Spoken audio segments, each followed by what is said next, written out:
What's wrong with pictures? If you love someone, you'll remember what they look We have time for one more question. Nope, absolutely not. We're done. Brooklyn Nine-Nine looks like a simple, breezy comedy about a man-child detective and his long-suffering captain. And on the surface, yeah, sure, that's exactly what it is. But underneath that bright, colorful precinct set is a story full of last-minute saves, secret personal battles, network chaos, and one of the most genuinely shocking cancellations in modern television history. This show should not have survived. The fact that it did is kind of a miracle. Hi, my name is Aaron, and this is Old TV Cinema. Fact 1, the show was almost completely different. The Brooklyn Nine-Nine that almost got made was not the Brooklyn Nine-Nine you fell in love with. When creators Dan Gore and Michael Schur first started developing the concept, the network conversation around cop shows was very different from what it is today. This was 2012, 2013. Procedural dramas were everywhere. Every network had 3 of them. Dark, gritty, serious crime shows were dominating cable. And Fox, the network that eventually picked up Brooklyn Nine-Nine, had a very specific idea of what a cop show should feel like. Fox wanted edge, they wanted tension. Early development conversations pushed towards something with more dramatic weight, more stakes, more of that prestige television energy that cable was making everyone jealous of. And Gore and Schur kept pushing back. They didn't want to make a drama pretending to be a comedy. They wanted to make a straight-up comedy, a workplace sitcom that just happened to be set in a police precinct. The tug of war was real. There were early drafts of the show that were noticeably darker in tone. Characters were sharper, meaner. The precinct felt more like an actual crime unit and less like a slightly chaotic family. And here's the thing, that version of the show might have been fine. It might have even been good, but it would not have been Brooklyn Nine-Nine. What Gore and Schur fought for, and eventually won, was a show where the comedy came first, always, where the precinct was warm, where characters were allowed to be genuinely good people who were also very funny. That specific creative decision, funny first, everything else second, is what made the show what it became, and it almost didn't happen. Fact 2, Andy Samberg almost didn't take the role. Here's a name you probably haven't thought about in a while, The Lonely Island. By 2013, Andy Samberg had built an identity so specific, so internet native, so deeply rooted in absurdist digital comedy, that the idea of him anchoring a traditional network sitcom felt almost contradictory. Samberg had spent years at Saturday Night Live, had launched The Lonely Island with Akiva Schaffer and Jorma Taccone, had made digital shorts that were genuinely revolutionary for what SNL was doing online. He was cool in a very specific, self-aware, ironic way. Network television, the kind with laugh tracks and time slots and Fox executive notes, that wasn't exactly his brand, and he knew it. By multiple accounts, Samberg was genuinely hesitant. Taking a network sitcom role felt like a move in the wrong direction. It felt like the kind of thing you did when the other options dried up, not when you were at the height of a very particular kind of cultural relevance. What changed his mind was Schur. Michael Schur had a track record that was hard to argue with. He'd come from The Office. He'd co-created Parks and Recreation. He knew how to build comedies around ensemble casts where every single person mattered.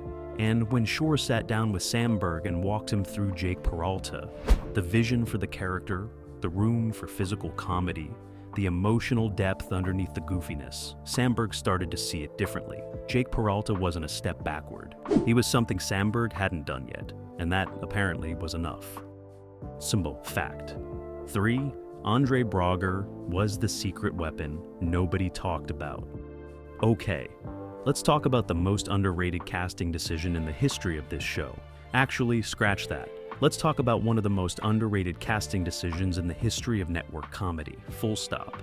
Andre Braugher, the man is a legend. A genuine capital L legend of dramatic television. His performance as Detective Frank Pembleton on Homicide. Life on the Street in the 1990s is still talked about in acting schools. He has multiple Emmy wins. He's the kind of actor who makes other actors nervous just by being in the room. Intense, precise, commanding. Every single thing about his reputation screamed drama. So when the casting was announced and people heard Andre Braugher was playing Captain Raymond Holt on a Fox comedy about goofy detectives, the reaction in Hollywood circles was, to put it politely, confused. This felt like a waste. This felt like what happens when a serious actor needs a paycheck. Critics assumed he'd be stiff and out of place, that his dramatic instincts would clash with the show's silly energy. What actually happened was the complete opposite. Braugher understood immediately that the comedy in Holt's character came from playing it completely straight. Raymond Holt was deadpan, not because Braugher was holding back, but because he was fully committed. Every flat delivery, every emotionless reaction to complete chaos, every perfectly timed pause before an absurd statement, that was craft. That was a serious actor applying serious technique to comedy, and it worked better than anyone expected. By the end of season 1, people stopped asking why Andre Braugher was doing a sitcom and started asking how any sitcom had survived without him. He was the anchor. He was the reason the show had gravity. Every time the energy threatened to tip into pure chaos, Holt was there to center it. The show would have been funny without him. With him, it was something else entirely. Fact 4. The pilot was shot twice. Most shows shoot a pilot, the network gives notes, and they either go forward or they don't. What you don't usually hear about is a pilot getting scrapped entirely and reshot from scratch. That's expensive, that's disruptive, and that's exactly what happened with Brooklyn Nine-Nine. The first version of the pilot was shot and delivered to Fox, and Fox watched it and was not satisfied. Now details about what specifically was wrong with the first version are not exactly plastered all over the internet, because nobody in Hollywood loves advertising that their pilot had to be redone. But what we know is that the tone was off. Something in the balance between the comedy and the character work wasn't landing the way Gore and Shore needed it to. Changes were made. Not small tweaks, not a few scenes reshot here and there. The pilot was essentially remade. Adjustments to character dynamics, pacing, and the overall feel of the precinct were all part of the rebuild.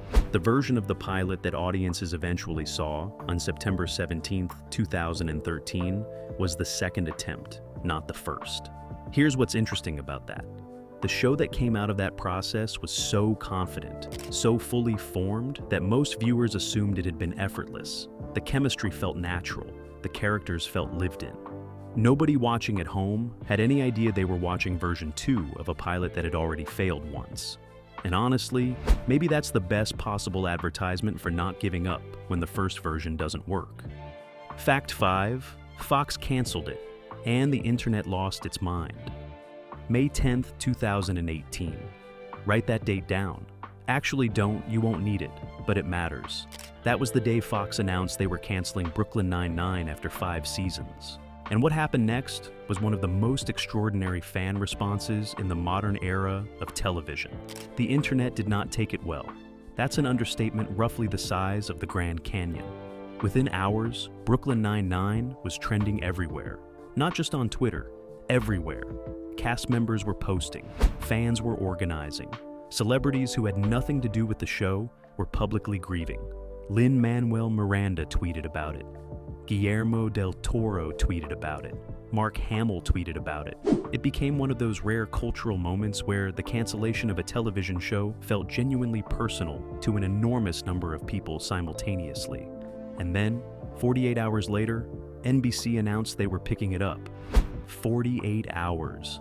That is breathtakingly fast for a network television deal. These things normally take weeks of negotiations, contract reviews, rights conversations. NBC moved so quickly it felt less like a business decision and more like a panic grab, which, honestly, it kind of was.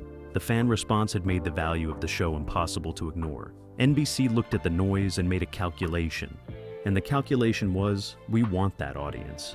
The show ran for 3 more seasons on NBC, ending on its own terms in 2021.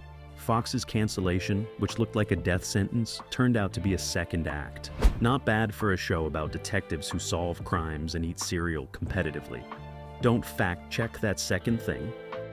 Fact 6. The cast were genuinely best friends. Hollywood loves selling the idea of cast chemistry. Every promotional interview, every press junket, every red carpet appearance features actors saying their co-stars are like family and they had the best time ever. And approximately 95% of the time, that is carefully managed public relations. Brooklyn Nine-Nine was the 5%. The evidence here is almost annoyingly abundant. Melissa Fumero and Stephanie Beatriz became genuinely close friends during filming, the kind of close where they were at each other's personal life events, not just industry functions. Andy Samberg and Jolo Truglio had been friends for years before the show, going back to their Upright Citizens Brigade days. Terry Crews became one of the most vocal, genuinely emotional advocates for his castmates during the cancellation crisis. And that wasn't a PR move. That was a man who cared about the people he worked with. There are behind-the-scenes videos, convention panels, cast interviews spanning 8 years, and the consistency across all of it is remarkable. These people liked each other. They made each other laugh for real. The joy on screen wasn't manufactured in the editing room. Now, I want to be clear. This doesn't mean everything was perfect all the time. 8 years is a long time. People have disagreements. But by every available account, Brooklyn Nine-Nine was a genuinely warm set. In an industry full of productions that looked like the ALF set behind closed doors, that is rarer than it sounds. Fact 7. Stephanie Beatriz was going through real personal turmoil during Rosa's coming out arc. This one hits differently than the other facts on this list, so let's take a moment with it. In Season 5, Brooklyn Nine-Nine aired a 2-part episode in which Rosa Diaz came out as bisexual. It was a carefully written, emotionally grounded storyline that dealt with the specific difficulty of coming out to parents who don't respond the way you hope. It was praised widely. It felt authentic in a way that these kinds of storylines on network comedies often don't. What many viewers didn't know at the time was that Stephanie Beatriz was publicly coming out herself during the same period. Beatriz came out as bisexual in December 2016, before the Rosa storyline aired. And she was deeply involved in shaping that arc. This wasn't a situation where the writers handed her a script and she performed it. She pushed for the storyline. She was part of the creative conversation about how it would be handled, what it would feel like, what Rosa's parents' reaction would look like, how the precinct would respond. The moment in that episode where Rosa's mother struggles to accept the news, where the conversation is painful and unresolved and honest, that specificity came from somewhere real. Beatriz has spoken about how personally meaningful the storyline was, and how important it was to her, that it not be wrapped up too neatly or too quickly. Real coming out experiences are complicated. She wanted the show to honor that. The result was some of the best television the show ever produced. And it happened because an actor had the courage to bring her real life into her work, and a creative team trusted her enough to listen. Fact 8. The show had a hidden rule about villains. This one is quieter than some of the other facts on this list, but once you know it, you start seeing it everywhere in the show. The Brooklyn Nine-Nine writers' room operated with an internal rule that no recurring antagonist in the precinct world could be purely evil. Every character who caused problems for the Nine-Nine, every bureaucratic obstacle, every rival, every difficult superior, had to have a comprehensible human motivation. They had to make sense as a person, even when they were frustrating or even when they were wrong. This came directly from Schur's broader philosophy about comedy and character. He had applied a version of it on Parks and Recreation, where even characters like Jeremy Jam, who existed largely to be obstructive and annoying, had internal logic. They weren't cartoons. They were people behaving badly for reasons that were at least understandable. On Brooklyn Nine-Nine, it meant that even characters like Wunsch, Holt's longtime nemesis, played brilliantly by Kira Sedgwick, wasn't just a villain. She was a rival with history, with grievances, with her own perspective on who was right and who was wrong. The conflict felt earned because both sides of it were human. It sounds like a small thing. It isn't. It's one of the reasons the show aged so well. Fact 9. Terry Crews almost wasn't Terry Jeffords. Let's talk about one of the great accidental perfect castings in recent television history. When Terry Crews walked into the audition room for Brooklyn Nine-Nine, the role of Terry Jeffords as it existed on paper was not the role he eventually played. The character had a different shape to it. The specific combination of physical intimidation, emotional openness, yogurt obsession, and passionate fatherhood that defined TV. Terry was not fully formed when Crews showed up. What happened in that audition room is the kind of thing casting directors talk about for years. Crews brought something that the character on the page wasn't asking for. A warmth, a genuine, unguarded emotional expressiveness that sat in absolute contrast to his physical presence. The comedy of Terry Jeffords was always going to be rooted in that contrast, but nobody quite knew how deep that well was until Crews started playing in it. The role was reshaped around him. Not completely, not in a way that required throwing out the existing work, but meaningfully. Things that were already in the character were amplified. Things that Crews brought naturally were folded in. The yogurt thing, by the way, was apparently a Crews contribution that came out of rehearsals and got written into the show because it was too good to leave on the floor. Terry Jeffords without Terry Crews is a character who probably works fine. Terry Jeffords with Terry Crews is one of the funniest, most unexpectedly moving supporting characters in the history of network comedy. That's not an exaggeration, that's just what happened. Fact 10, the Halloween heist episodes were kept secret from most of the cast. Every Brooklyn Nine-Nine fan has a favorite Halloween heist episode. Don't argue with me about which one is best, we'll be here all day. The point is, these episodes became one of the defining traditions of the show. One episode per season, increasingly elaborate, always ending with a twist, reveal nobody saw coming. Here's the thing about those twist endings. Most of the cast didn't see them coming either. The writers, by design, kept the final reveal of each Halloween heist episode secret from the majority of the cast until they were actually filming it. The actors playing characters who weren't part of the twist genuinely didn't know how it was going to end. Their reactions in some scenes were real. The surprise wasn't always entirely performed. This was partly practical. The more people who know a secret on a television set, the faster that secret becomes a spoiler on the internet. But it was also creative. The writers knew that genuine surprise reads differently on camera than performed surprise. If you want your audience to feel something, sometimes you need your actors to actually feel it first. Andy Samberg has talked about being kept in the dark on certain elements of specific heist episodes. Melissa Fumero has mentioned similar experiences. The Halloween heist episodes were genuinely collaborative in the writing room and genuinely secretive on the set, which is a strange and wonderful combination when you think about it. Fact 11. The show got caught in real-world politics in 2020. This is the fact on this list that doesn't have a neat ending, because it didn't have one. In May of 2020, George Floyd was killed by Minneapolis police officer Derek Chauvin. The country erupted. Protests spread to every major city and dozens of countries internationally. The defund the police movement became a dominant part of the national conversation almost overnight. And right in the middle of all of this, Brooklyn Nine-Nine was preparing to air its 8th and final season. The timing created a genuine crisis for the showrunners. Gore and Schur pulled the season. The scripts they had written were scrapped, not revised, not adjusted around the edges. Scrapped. They went back to the writer's room and rebuilt the season with the explicit goal of engaging honestly with the conversation about policing in America, rather than pretending it wasn't happening. This was not without controversy. Some fans felt a comedy wasn't the right vehicle for those conversations. Others felt the show had a responsibility to address it precisely because it had spent 8 years depicting police work as mostly warm and funny and good-natured. The cast publicly supported the decision, and several cast members, including Terry Crews and Stephanie Beatrice, were personally and publicly involved in conversations about race and policing during that period. The final season that aired was imperfect. Most honest assessments of it acknowledge that.